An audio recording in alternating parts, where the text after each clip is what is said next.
Jadi salah satu kerjaan yang gue lakukan di sini adalah jadi tutor badminton.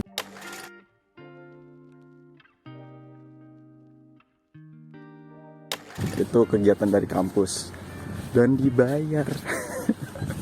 Jadi kali ini gue lagi mau ke hall untuk main badminton. Jadi tugas gue itu mempersiapkan lapangan, terus memastikan kegiatannya berjalan dengan baik.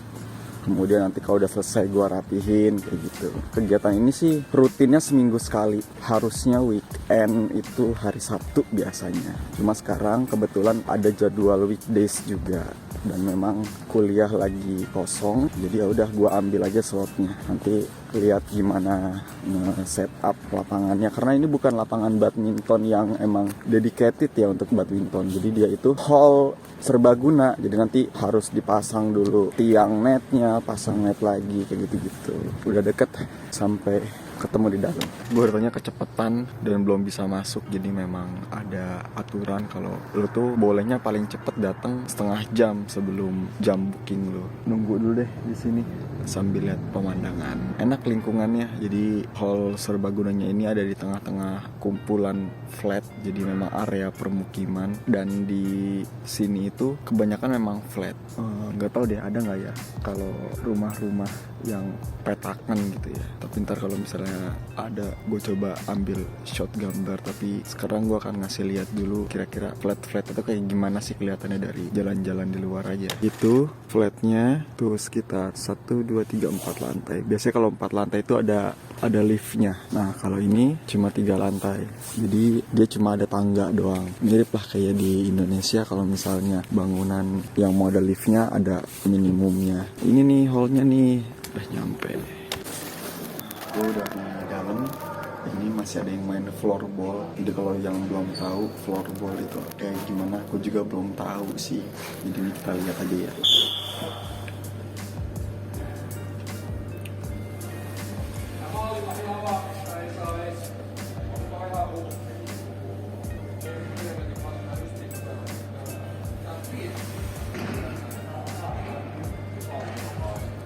Kayak gitu floorball, jangan lama-lama ntar diomelin lagi. Ntar lihat aja gue nyiapin lapangannya kayak gimana. Nah, ini kita baru nyampe, kita mau beres-beres dulu lapangannya. Wow.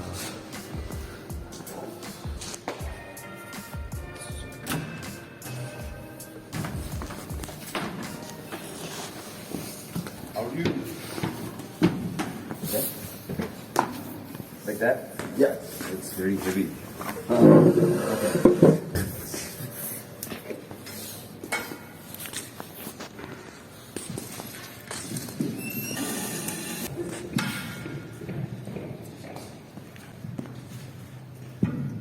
This is the same one, right?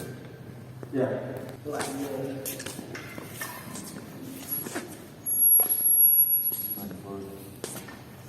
Yeah. That's what we can change. Yeah. The position. You can do futsal here, right? Yeah, it looks like it. We're looking for a court which is cheap. If you can get Kasami for futsal. I think so, but I don't see any. There's no futsal. They play floorball. Right? Any goals? Goalie? What's this called? You can use the small one. Alright. For futsal. Futsal is a small pitch game anyway. Is that one for organizing?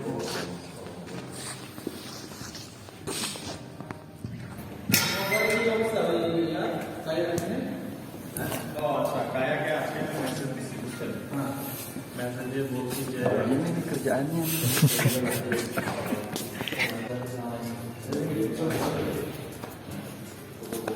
Jadi selain tutor badminton, ambasador, blogger koran. Cuma yang ambasador kegiatannya nggak boleh diliput sih, sayang banget. Ya udahlah. No. I think that one. Oh, I don't know. Yeah. Yeah. This. Put it back.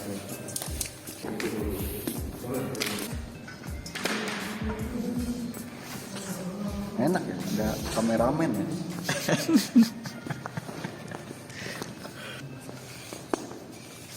Dia yang lagi ngerekam ini namanya Aris Hadio ya udah. Iya.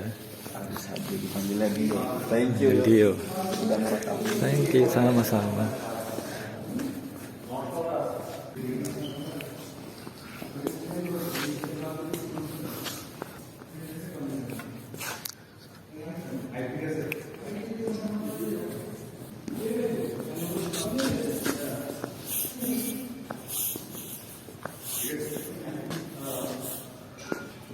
Boleh.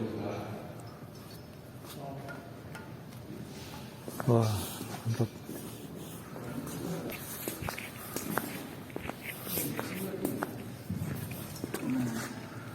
Nah, cakep.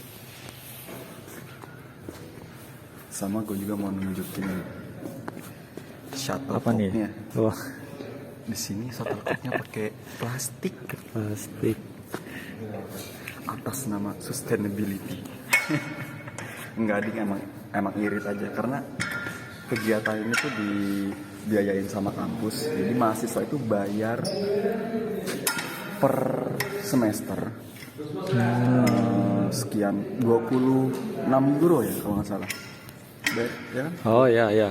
Yang union itu ya. Ya, gitu. Ha-ha. Jadi mahasiswa tuh bayar untuk student union di sini, kemudian uang itu digunakan untuk kegiatan-kegiatan. Nah, Oke. salah satunya itu kegiatan ini. Jadi mahasiswa Oulu mau ikut kegiatan ini nggak bayar, gratis, difasilitasi. Jadi hall ini dibayarin sama kampus, terus alat-alatnya jadi nggak usah bawa, raket tadi gue yang bawa kan, ada koknya juga, kita lihat Oke. koknya. Harusnya kita Mana ke koknya? locker room dulu, tapi tadi banyak orang. Coba lihat. Nah, Ini koknya. oh, Tapi memang feelsnya agak beda. Tapi lama-lama kebiasa. Mavix 350. Gue pernah lihat ada yang Mavix 200, tapi nggak tahu bedanya apa. Mungkin Wah, beratnya mantap. kali ya. Kita lagi nongkrong di kuburan tuh. No. Jadi sekarang lagi sama Dio yang tadi bantuin rekam di hall. Nah, kebetulan Dio ini award di Erasmus 2022. Gue sendiri kan bukan award di beasiswa apapun, beasiswa kampus doang sih, tapi nggak full funded, jadi tidak punya kredibilitas lah untuk membicarakan beasiswa. Mungkin Dio bisa sharing-sharing nih, setidaknya konten gue ada manfaatnya gitu yo. nama Aris Hadio Wicaksono, bisa dipanggil Dio. Kebetulan sekarang lagi di Finlandia ya, lagi studi S2, sama seperti Mas Giras. Studi S2 ambil programnya Sustainable Mineral Processing and Metal Processing Engineering. Kebetulan itu disupport oleh ini ya, Erasmus Mundus. Jadi beasiswa full.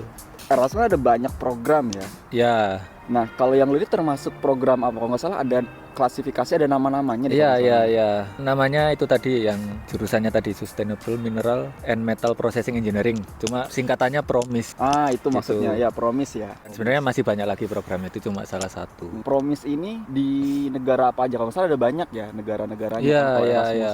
Ini masih semester 1 di Oulu ya, di Finlandia, di Universitas Oulu. Nanti semester 2 ke Austria di Leoben, Montan Universitas Leoben. Oke. Sama nanti semester 3 ini yang agak melanglang jauh ini ke Chili. Chile. Iya. Amerika Selatan. Amerika ya? Selatan. Oke, loncat. Terus. Semester 4 bisa balik lagi atau tetap di Chili atau di Austria. Oh, gitu. Bisa Jadi, balik ke Finland atau ke Chili atau ke Austria. itu pertimbangannya apa? Pemilihannya sesuai dengan supervisornya kah atau gimana? Tergantung ini tema skripsi. Oke. Kalau info dari program koordinatornya. Jadi kalau skripsinya di Chili ya nanti semester 4 tetap di Chili. Begitu juga yang tempat lain. Nah, untuk Promise ini jadwal bukaannya kemarin kapan? Kalau waktu zaman saya kan 2022, daftarnya juga di 2022, kebetulan baru buka di Maret April lah, sebulan jendela bukanya. Untuk yang intake yang tahun depan 2023 Hah? itu udah bisa daftar nanti mulai 1 November 2022. bulan November ini? Iya. Berarti cepet ya, lu daftar Maret, Agustus berangkat. Iya, kurang Oh lebih gitu. gitu. Oke. Tapi untuk tahun 2023 Nah, November. yang 2023 ini mulai buka pendaftaran November 2022 sampai Desember kalau nggak salah. Oke. nanti ada linknya. Teman-teman juga bisa cari sendirilah Erasmus EEAC apa gitu namanya, gue juga nggak hafal lah. Ya. Pokoknya itu cari sendiri kalau emang bener-bener niat pengen dapat beasiswa, pasti mau lah nyari websitenya. Nah, persyaratan beasiswa kan sebenarnya sederhana ya, maksudnya bukan sederhana, tipikal lah ya. Ya kurang lebih. Pasti jelas paspor, kemudian motivation letter. Ya. Nah, kalau untuk mungkin yang sedikit berbeda biasanya ada di recommendation letter. Perlu nggak kalau program Promise ini? Kalau Erasmus Mundus pada umumnya dan khususnya yang program saya Promise ini, syarat-syaratnya sih kurang lebih sama dengan beasiswa lain ya. Perlu IELTS, sertifikat bahasa Inggris IELTS, sertifikat bahasa Inggris, terus jasa, transkrip, lalu motivation letter, surat rekomendasi, tergantung program mau 2 atau 1. Cuma kalau yang saya bisa 1. Bisa 1. Yang Promise ini bisa 1. Nah, cuma yang uniknya di beasiswa Erasmus Mundus ini, yang enaknya itu ya, positifnya itu jadi satu pintu, jadi daftar beasiswa itu sekaligus daftar kampus. Iya, betul. Jadi nggak perlu LOA dulu. nggak perlu 2 pintu ya, nyari kampus paralel sama nyari beasiswanya. Iya. Tapi ini bisa 1 aplikasi. IELTS-nya minimum requirement-nya Oh, IELTS minimum 6,5. 6,5 overall. Overall band ya. Limit minimum masing-masing bandnya ada nggak? Minimum masing-masing kebetulan kalau di saya nggak ada. Nggak ada ya, pokoknya Nggak ada. overall 6,5 Ya, gitu overall ya. 6,5. Recommendation letter itu dari akademisi atau dari employer? Bisa akademisi, bisa employer. Oh, berarti nggak harus punya pengalaman kerja? Nggak harus. Oke. Kebetulan saya kan juga udah kerja ya. Cuma saya minta rekomendasi ya ke dosen, ke Dosen. dulu pembimbing skripsi. Kenapa? Hubungan sama employer nggak bagus? Terus berarti sisanya mah sama ya? Sisanya ya. Oh, sama yang enaknya lagi tuh nggak ada kebanyakan program Erasmus Mundus, dan kebetulan di program saya ini nggak, seleksinya hanya seleksi berkas, jadi tidak ada wawancara. Oh, berarti Gitu. cuma Jadi lebih sekali. simple ya. Cuma masukin tuh sudah nunggu pengumuman. Iya. Oh gitu. Seperti Berarti itu. adu-aduannya berarti motivation letter, transkrip mungkin ya. Iya, sama bahasa tadi, sertifikat bahasa. Oh iya, IELTS. Sama surat rekomendasi, sama CV, sama CV juga. CV Iya, juga iya, diminta. CV-nya kemarin pakai CV Europass atau CV bikin CV sendiri? Europass. Kalau Erasmus Mundus biasanya CV Europass. Minta.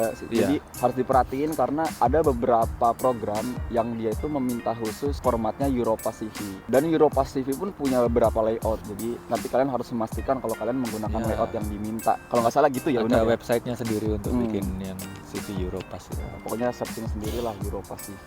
Tapi sebetulnya Europass CV itu tidak rekomendasi untuk melamar pekerjaan di sini gitu. Ya. Dia memang untuk digunakan buat apply kuliah aja sih. Itu pembahasan yang lain lagi karena saya kemarin habis ikut kelas career center gitu. Dari career center ikut kelas, terus ada pertanyaan kalau kita CV-nya pakai Europass oke nggak gitu, kata dia nggak recommended karena Oke. Europass CV membuat CV kita menjadi panjang dan tidak, kalau dia bilang mungkin tidak taktis lah gitu. Ya. Kemarin waktu apply beasiswa nyari-nyari ini nggak kayak mungkin informasi tentang tips and trick, motivation letter atau apalah gitu-gitu. Mungkin lu bisa berbagi sedikit pengalaman kemarin tuh. Sering sih ikut-ikutan acara, biasanya nemu acara di IG atau di mana gitu ya. Hmm. Atau acara yang diselenggarakan juga oleh Uni Eropa yang di Indonesia gitu, atau Erasmus, Asosiasi Erasmus Mundus yang di Indonesia juga bisa mengadakan semacam sharing session seperti itu ya, tips trik general sih. Cuma itu juga membantu sebenarnya. Iya, ya biasanya isinya memang template sih. Ya kalau lebih detail ngomongin motivation letter dan segala macam sih ada tempat yang lebih kredibel lagi sebetulnya. Tapi ya ini di sini berbagi aja kalau ternyata program Promise ini enaknya nggak pakai interview ya. Iya. Oke, menarik soalnya kalau gue kemarin waktu apply arsitektur ini yang Oulu memang nggak interview, tapi kita bikin short video. Jadi kan di arsitek itu ada portofolio. Nah di porto itu kita rangkum lah, dia formatnya khusus juga, minta maksimal berapa lembar, formatnya kayak gimana. Kemudian di video itu kita ngejelasin soal portonya. Bagus. Intinya semua syarat-syarat itu biasanya tertulis Betul. jelas di persyaratan di entah website kampus atau website beasiswa. Pertanyaannya lagi, lu nyoba berapa beasiswa? Wah, banyak. Coba sebutin. Lu jurusan apa? S1-nya? Satu dulu metalurgi, Metalurgi. teknik metalurgi dan material. Kampus? Ya, di UI. Iya, oke. Di Depok. Kemudian sekarang ke sustainable mineral processing. Ya, Nah, sustainable mineral processing itu punya peluang kemana aja? Lu kan udah apply kemana-mana nih. Kemana aja lu apply? Kalau kemarin sempat mencoba banyak ya beasiswa itu, yang dari pemerintah Indonesia coba juga, LPDP, LPDP, Australia juga coba, AS ya. AS ya Australia, sempat juga coba banyak lah. Ada kampus Arab Saudi juga, KAUS itu juga menyediakan beasiswa juga bagus. Itu dari kampusnya. Iya, dari kampus. Apa nama kampusnya tadi? KAUS di Arab. KAUS. Iya, KAUS. KAUST. Sama ya ini yang Erasmus Mundus ini. Katanya banyak. Oh, itu banyak. Wah, adu-aduan sama saya pasti banyak. Ya inilah yang namanya ini ya, namanya rezeki ya. Pokoknya jangan terpaku dengan satu beasiswa aja sebetulnya ya. Harus Ya, dicoba, sebenarnya. harus coba macam-macam karena kita nggak tahu peluangnya yang ngasih di mana gitu. Ada lagi? Udah mungkin. Udah kali ya, gitu dulu kali ya. Iya. Ya, nggak tahu kalau itu bisa bermanfaat buat kalian apa enggak ya. Kalau gitu kita sudahi dulu video kali ini. Semoga ada manfaatnya. Kalau nggak ada ya semoga di video selanjutnya ada manfaatnya. Sampai bertemu. Ya, Dadah.